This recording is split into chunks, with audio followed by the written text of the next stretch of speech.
My name is Danielle Sanders. I'm 17 years old. I live in Pelham, Alabama, and I attend Pelham High School. I am the dream. I am the dream that Dr. King saw 50 years ago. I'm that little black girl whose first friend was a little white girl. I'm the student in class who is known not by the color of my skin, but by the content of my character. I'm that little black girl who has grown up in what used to be known as the state with the most vicious racist.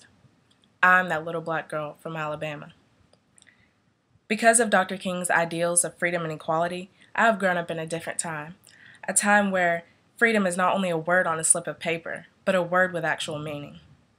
A time different from where people of a complexion such as mine were not given the same liberties and rights, yet where one of us is now leading this great country. Because of the honorable fights fought by those before us, we are already born with the freedoms and rights that so many died and fought for.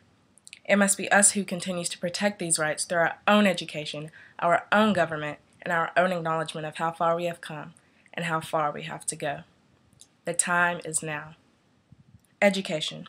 It is education that has taught us about freedom. It is education that has given us self-confidence. And it is education that Dr. Martin Luther King fought for you and me to have. It is through education that we are able to empower ourselves in order to fulfill our purpose in life. We all have the freedom to become lawyers, doctors, teachers, and politicians.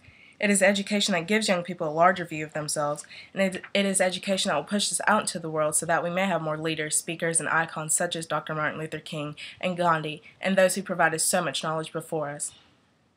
Dr. King once posed the question, how long will it take? How long will it take for the riots to cease, for the shootings to stop, and for the injustices to be addressed? There is still work to be done 50 years later. It is time to wake up. Once and for all, we must reject revenge, reject hatred, and reject aggression. We must open our eyes and reject what the past is trying to bring into the present. Let us acknowledge how we are able to sit on a bus without worrying whom we will have to give our seat up to. Let us not quiet those who speak out. Let us not reject someone who does not pray to the same God. And let us not deny the people's right to protest. Instead, we must encourage the opinions of others, embrace those of a different religion, and join in on peaceful assembly. It is proven just as Thich Nhat Hanh said, freedom is not given to us by anyone. We have to cultivate it ourselves. It is a daily practice. And as the old saying goes, practice makes perfect. It is our civic duty to protect and defend our freedom. Doing so means encouraging young people to fulfill their responsibility to vote for a leader who encompasses the morals and values that we bestowed upon this great nation in which we live in, so that we can one day watch the president we voted for lead this nation, and that we as people can say we have fulfilled our freedom.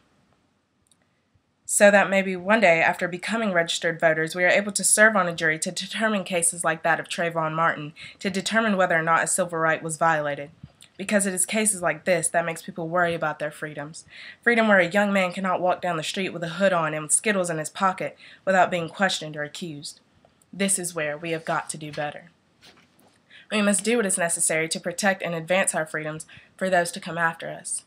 In the words of Maya Angelou, I know why the caged bird sings. The caged bird sings of hope, perseverance, and about the hope of things to come. And I, too, sing with the caged bird.